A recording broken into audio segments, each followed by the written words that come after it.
Si Celine. Kung si Margot, siya yung matingkad na sapatos na nakakahon. Ako naman po dito ang tsinelas na sobrang sira na pwede mong dalhin kahit saan. Yung paa mo malayang-malaya kapag napasuot ka ng tsinelas. Tapos parang ganun yung character ko, malaya. Pwede kong gawin kahit na anong gusto ko. Mahirap lang yung role ko dito and parang ambisyosa. Parang marami siyang gustong marating. Lalong-lalo na yung mabago yung buhay niya. Yung makasuot siya ng matingkad na sapatos. Imbis na tsinelas, gusto niyang matingkad na magandang sapatos. Do you consider your role here so challenging? Parang opposite mo. Opo, sobrang kakaiba siya sa... Parang hindi ka kasi makabarin ng kamote. Pagkatapos matalang dito, sabi mo, ano ka, yung napaka-ambitious mo. Opo, sobrang iba siya sa kung ano ako as Kim Chu, parang gano'n. Pero sa tulong ng director namin, sa Direk Don, sa Direk Jojo, tinutulungan nila ako maging loud, yung maging kanto girl, yung pag the way na umarte ako, parang taga-squatter, taga-probinsya, yung nakakamay, nakapatong yung paa sa upuan pag kumakain. Tapos sobrang ingay, sobrang daldal.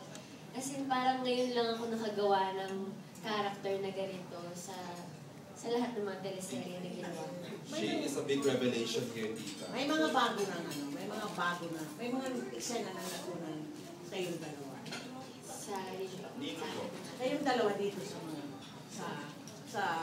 series. May mga eksena na. Marami na po mga eksena. May tanong nga. Who do you think will shine here between the two of you? Okay. Wag mong pagbawalan. Yung nga po okay, sagutin niyo. Ako masasabi ko, Tita Ethel, na yun nga, na-excite ako for Kim.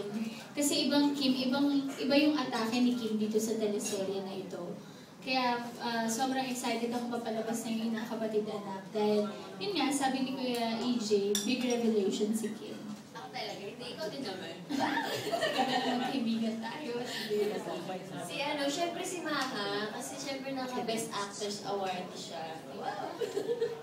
Syempre idol ko si Maha kahit dati pa hindi ako nag-artista. Yeah! Kim, kasi ikwento mo yung journey mo dito. Kasi this is your most powerful drama sa prime time. You've done Binondo Girl. Kita-kita mo yung transform ng character ng ano mo. Yung character ko dito, masasabi ko na ito na yung pinaka mahirap na ginawa ko. Kasi parang lahat ng roles ko lagi lang normal, hindi mayaman, hindi mahirap, pero laging average. Ngayon lang ako nagkaroon ng role na kailangan kong panindigan yung sarili ko, mabuhay para sa pamilya ko. Yung parang doon ka humuhugot sa problema pag piniplay mo yung character na yun. Siyempre, makaka-relate dito yung ibang tao kasi lahat naman ng tao may pangarap at ang pangarap nila yumaman. And siyempre, lahat tayo yung pangarap.